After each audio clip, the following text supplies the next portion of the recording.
اعوذ باللہ السمیع العلیم من الشیطان الرجیم بسم اللہ الرحمن الرحیم۔ اعضاء کا پھڑکنا اس کا آج پارٹ 2 ہے۔ اس میں انشاءاللہ کافی آپ کو معلوماتی باتیں فراہم کی جائیں گی۔ اگر کسی کا پیٹ پھڑکے تو اسے آرام اور راحت نصیب ہو،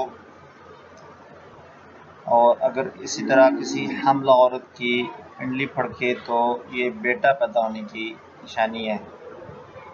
کسی شخص کا اگر سر پھڑکے تو اس کی امیدیں جو اس سوچ رکھتا ہے وہ انشاءاللہ اس کی بار آئیں گی۔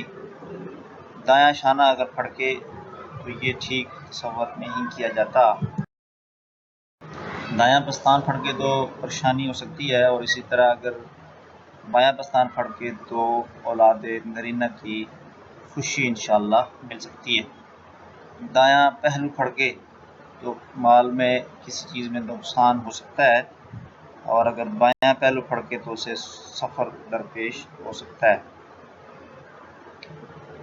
تلوا پھڑکے تو باہر سے یا کسی طرف سے اسے کوئی خوشخبری مل سکتی ہے۔ زانو پھڑکے تو دولت ملنے کی نشانی ہے۔ دل کا پھڑکنا ٹھیک نہیں، کسی پریشانی آنے کا سبب ہو سکتا ہے۔ دایاں کان پھڑکے تو غیر متوقع کسی طرف سے فائدہ ہو سکتا ہے۔ سیدھا گال پھڑکنا نیس تصور کیا جاتا ہے۔ بایاں تھیلی پھڑکے تو روپیہ پیسہ خرچ ہونے کی دلیل ہے۔